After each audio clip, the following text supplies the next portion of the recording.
This video is about how to read the weather properly. Often there's opportunities that you can miss if you don't study the weather properly. There's lots of good software and apps around now to look at the weather.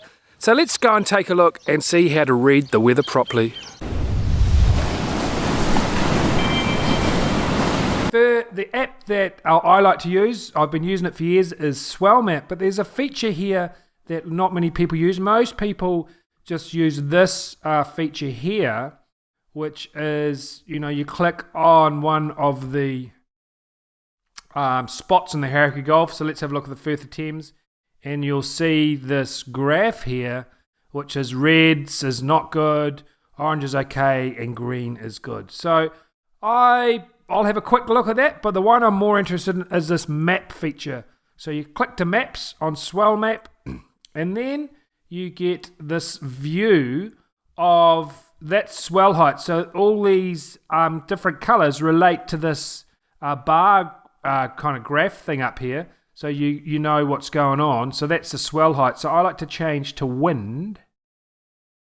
And then you can really see what's going on, and you can see some often see holes in the weather and areas of low wind that you won't pick up on those other on that other graph. So let's scroll through. So it's Friday today. So this is Friday, and then there you go. So there, Firth of Thames, there is a big hole of wind, or an area where there's less wind than anywhere else. So if we scroll out, you can see that. If you didn't know, didn't look on this map, you wouldn't realise how good it's actually going to be, like this afternoon. So let's go through to Saturday. So this is the Firth of Thames, the area I love. And you'll notice it's just about always a bit calmer down here in the Firth as well. And that's because, you've got land here. So there's a lot more lee shelter from the land. So Friday, let's scroll to. So look, tonight's going to be really calm down there. And then tomorrow morning, it looks quite good throughout the whole, well, that's 4 o'clock. Let's go a bit later. We don't want to get up that early. So at 7 o'clock tomorrow morning, it looks really good in the whole hierarchy Gulf, but you can still see how down on the Firth here, it's a little bit calmer. Let's scroll forward. 10 o'clock. Oh, that's interesting. It's actually a little bit windier in the Firth for that brief period. So if you're fishing off Whangaparoa up here, you'd certainly be in less wind. So this is why I love these kind of maps of wind, so you can really dial into where the wind's going to be.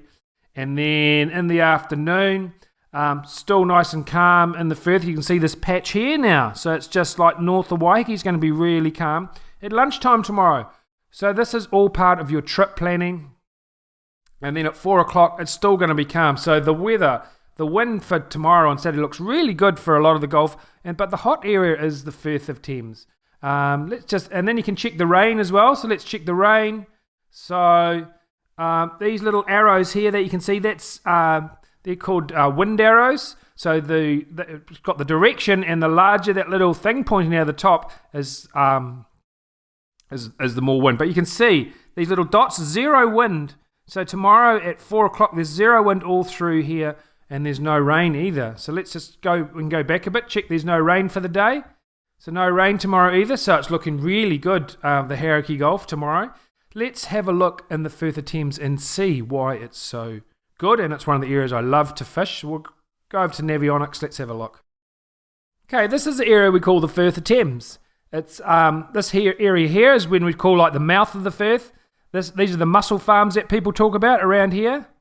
And this is where I've been fishing this week, is in this area here.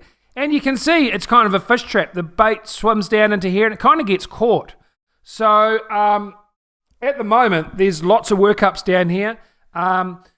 Sometimes the snapper aren't as big as further out, but saying that, the other day we had some really good sized snapper. But generally you'll get the fish can be a little bit smaller, so lots of pannies around this area, but you can see how the effect of the land makes it a lot calmer down here. Can be quite a long way to go, unless you launch from Kawakawa Bay over here. It's just a short run over to there. But this area, when we're charter fishing, is a really good area in an easterly wind. So easterly winds coming this way, and so what you can do is you can come down the Tamaki Strait. You're quite sheltered from an easterly all the way. You go right down to here, and pop out through there. Then it's just, a short run across to here, and then once you get to here, you're in the shelter. So an easterly wind, even a little bit of north in it, you can fish along this coastline here with not too much hassle getting there, just a short run across this the mouth of the Firth here. But the areas I like to fish in the Firth is generally, let's zoom in a little bit, around this area here. So around here, there always seems to be bait, and especially along this coastline here as well. So all through here, there is often good workup action and loads of birds. And, the gannet colonies, there's a gannet colony, if we zoom out a bit, there's a gannet colony here, and there's one over here. So, often they'll fly this way, and this is where the workups will be. So if you're out here and you see no gannets flying past you or doing anything, maybe you can start thinking to yourself, maybe they've gone the other way and they've come down into the Firth. Often when there's big tides around, the workups will be down here as well. So guys, Firth of Thames, it's a great place, especially for lure fishing. It's fantastic for using micro jigs. A few hints if you're getting plagued by kahawai is to put a 140 gram slider on, and use our new jelly baby skirts and keep that hard on the bottom. Even drag it, and you should have more chance of avoiding the kahawai and catching snapper. So Firth of Thames, great area to fish. It looks really good this weekend. Well, the whole Hauraki Golf does on Saturday anyway. But there's a few hints how to look at the weather and a little bit of trip planning for you. Obviously you want to go when the tide's running. Launch from Kawakawa Bay. It's not far. How far is it? Let's have a quick look. This is another, good tool, this Navionics app for working out distances. So, 7 miles. So say you're 7 miles from Kawakawa, 8 miles from Kawakawa boat ramp to the action, which has been down here.